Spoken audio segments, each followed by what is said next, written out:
Christine said that the arc of history is long and it bends towards justice. I agree. But sometimes justice, winning justice, takes a plan, it takes passion, and it takes a toolbox, and we've got all three. But winning also takes elected officials who are willing to summon the courage to stand up for our community. Now, it seems that every November, someone's telling us that this is going to be a historic election. But this election will actually be historic, because on January 1st, we will have 3 statewide elected officials that support marriage equality, and when we elect Eliot Spitzer, our next governor, he will become the first governor in these United States that is 100% in favor of our equal rights and our equal status. And if you work hard for the next 4 weeks to elect Eliot Spitzer, he will work hard for the next 4 years for this community, and I promise you that.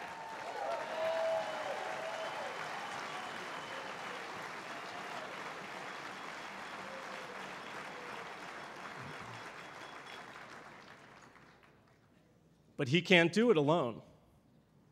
He needs an assembly and a Senate that can work with him. Now, I'm happy that we have many friends in Albany, but we don't have nearly enough if we're going to win everything we're seeking. It took 31 years, think about this. It took 31 years for Albany to say that it was wrong to fire someone from their job, deny them credit, or kick them out of their house simply because of their sexual orientation. It shouldn't take 31 years in order to say that 2 consenting adults who love each other should be able to get married. And if you work with us, it won't take 31 years, I promise you that. And while we're grateful for everything we've won thus far, we're also growing impatient. Now, someone said to me, this is because the Republicans control the state Senate. That's not true. It's part of the problem. But the Democrats control the Assembly with over a 60-seat majority, and this year we're going to get them to use their majority on our behalf, because what's the point of having a 60-seat majority if you can't support your friends who've always stood by you?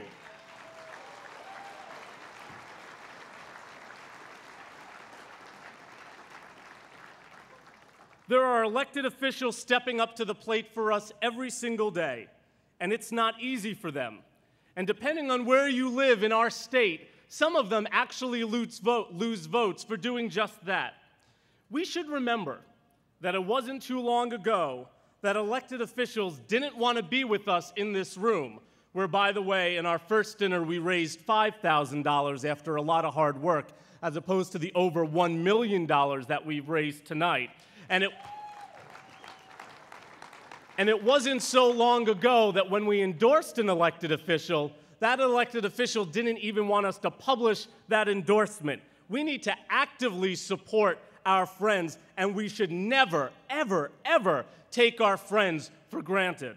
And that's why 3 years ago, the Empire State Pride Agenda gave away $40,000 in political contributions to candidates, and this year we will give over $200,000 in direct contributions to candidates, in part because of your help here tonight. And in 2 years from now, we should be giving $1 million to our friends to make a real statement in New York.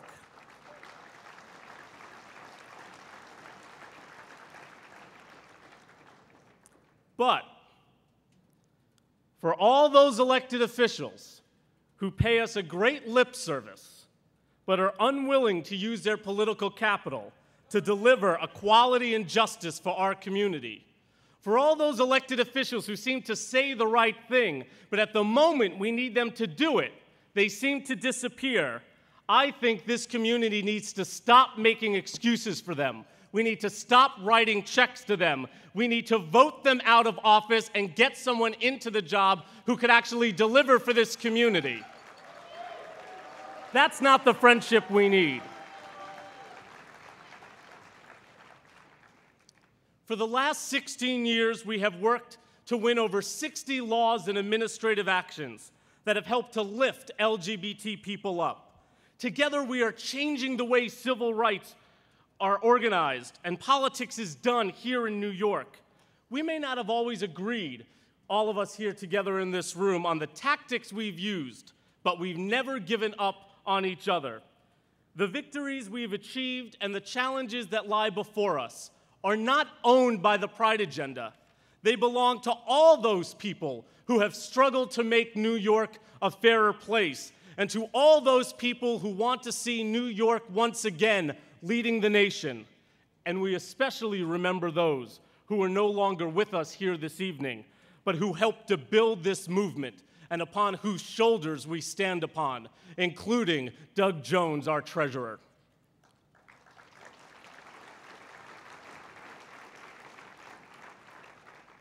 There are more pulpits to take back. There are more unions to organize. There are more hearts and minds to win. There are more trips to Albany in store for all of us, and there is always so much more money to raise. From Brooklyn to Buffalo, from the Manhattan to the Mohawk River Valley, there is still so much more to do. I am hopeful about our future. You should be too. Thank you for being here this evening, and let's get to work.